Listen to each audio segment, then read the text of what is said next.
Hello বন্ধুরা, আজকে আমি একটা নতুন রেসিপি নিয়ে চলে এসেছি। তো তোমরা সবাই দেখো, ভিডিওটা লাস্ট অবধি অবশ্যই বুঝতে পারবে।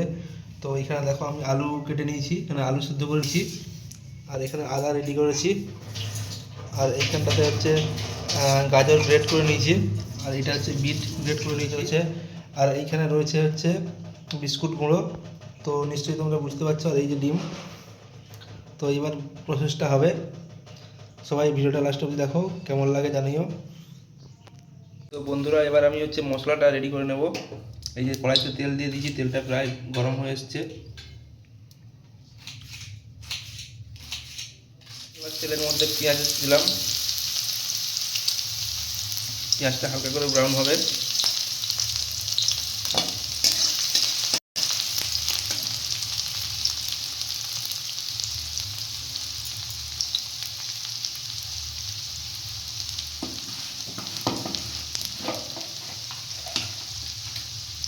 এর মধ্যে হালকা করে একটু হলুদ দেওয়া হলো।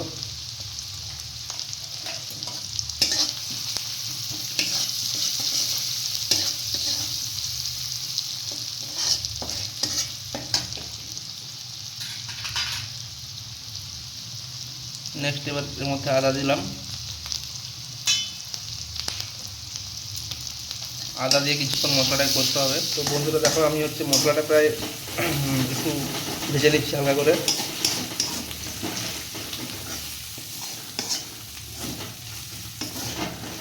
এবার লঙ্কা গুঁড়ো দিলাম কম করে।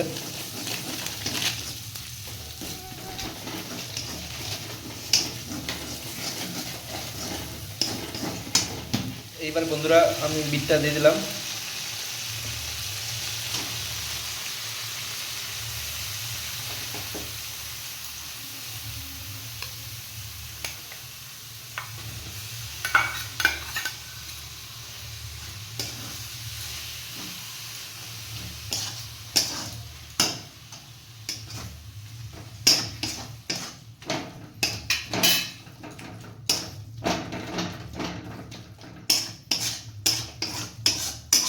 বিটটা দিয়ে ভালো করে আমি মিক্স করে নিলাম।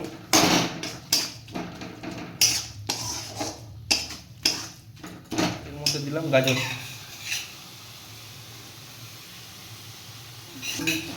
গাজরটা দেওয়ার পর একটু ভালো করে নিলাম।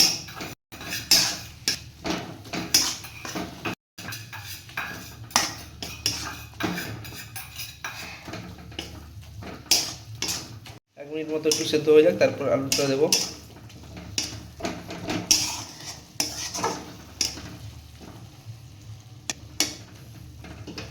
এবার দেখো, বিট এবং গাজরটা প্রায় সেদ্ধ হয়ে এসেছে। এবারে আমি এর মধ্যে আলুগুলো দেবো।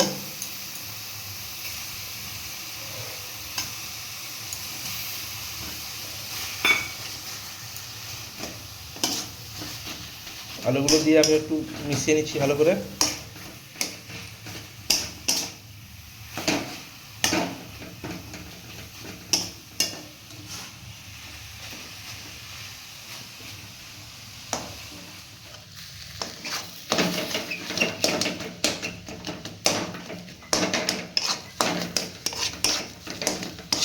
এরকম করে আলুটাকে পুরো করতে হবে, ম্যাশ করতে হবে, তাহলে ভালোভাবে মিক্স হয়ে যাবে। মিক্স হওয়ার পর এর মধ্যে গরম মশলা এবং কিছু বাদাম থাকলে বাদাম দিতে হবে।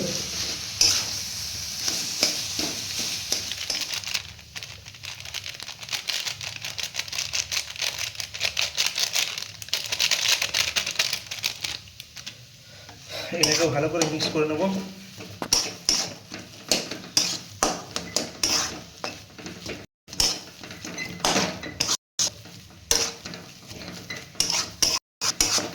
এটা ভালো করে অ্যাকচুয়ালি তোমরা নিশ্চয়ই বুঝতে পেরেছো তখন ধরে করছি। ভেজিটেবল চপ মোটা বানালাম, মোটা পুরো বানানো রেডি। এইবার এটা আমি নামিয়ে নিব অন্য একটা থালাতে।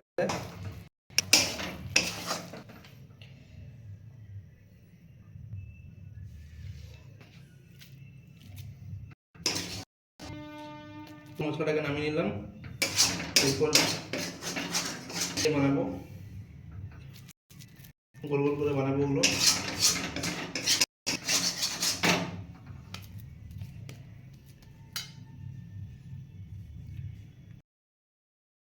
আমার মশলা রেডি। এবার আমি এগুলোকে চপের শেপ দেবো। হালকা গরম আছে, বাট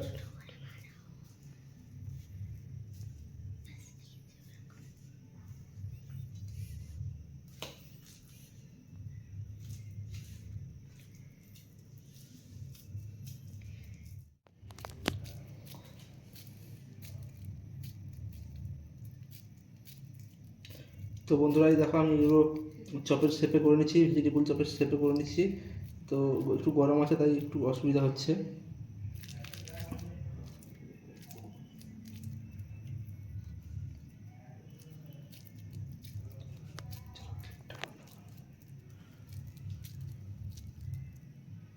দেখো আমি হচ্ছে মশলাটাকে এভাবে ভেজিটেবল আকারে শেপ বানিয়ে দিয়েছি, মানে ভেজিটেবল শেপের আকারে বানিয়ে দিয়েছি। দেখো কত সুন্দর দেখতে হয়েছে।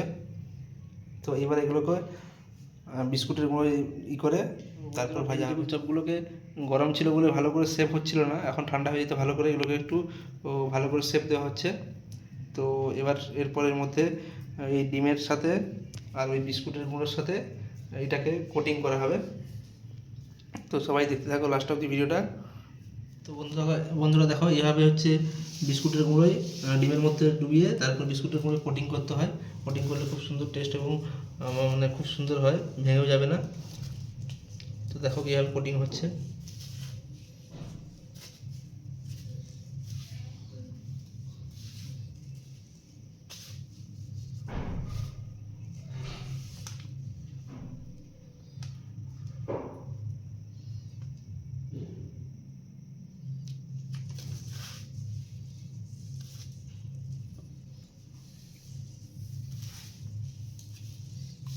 তো এইভাবে কোটিং করলে খুব সুন্দর হয়। তো বন্ধুরা দেখো আমি ভেজিটেবল চাপগুলোকে এইভাবে ভেজে নিচ্ছি, মিডিয়াম ফ্লেমে এইরকম করে ভেজে নিচ্ছি। দেখো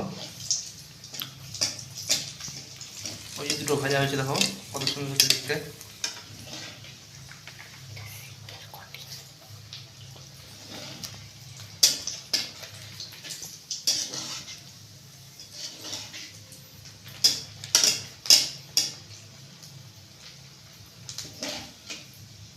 তো আমার ভেজিটেবল চাপগুলো ভাজা কমপ্লিট হয়েছে। তো ভাজার পর এইরকম দেখতে হয়েছে। তো সবাই কমেন্ট করে জানিও কেমন হয়েছে দেখতে। তো এবার আমি খেয়ে টেস্ট করে অবশ্যই দেখাবো সবাইকে। আর এটা খাওয়ার জন্য আমি হচ্ছে পাশে স্যালাড কেটে নিয়েছি, পেঁয়াজ আর হচ্ছে শসা দিয়ে। তো এবার আমি খেয়ে দেখাবো কেমন হয়েছে। দেখো আমি এখন এইটা খেয়ে দেখাবো কেমন টেস্ট হয়েছে খেতে। খুব সুন্দর টেস্ট হয়েছে এবং গরম আছে একটু। তো যারা এতক্ষণ ধরে ভিডিও দেখছিল সবাইকে অসংখ্য অসংখ্য ধন্যবাদ। বাই বাই, সবাইকে ভালো থেকো। আবার দেখা হচ্ছে নেক্সট কোনো রেসিপিতে। ততক্ষণের জন্য বাই বাই সবাইকে।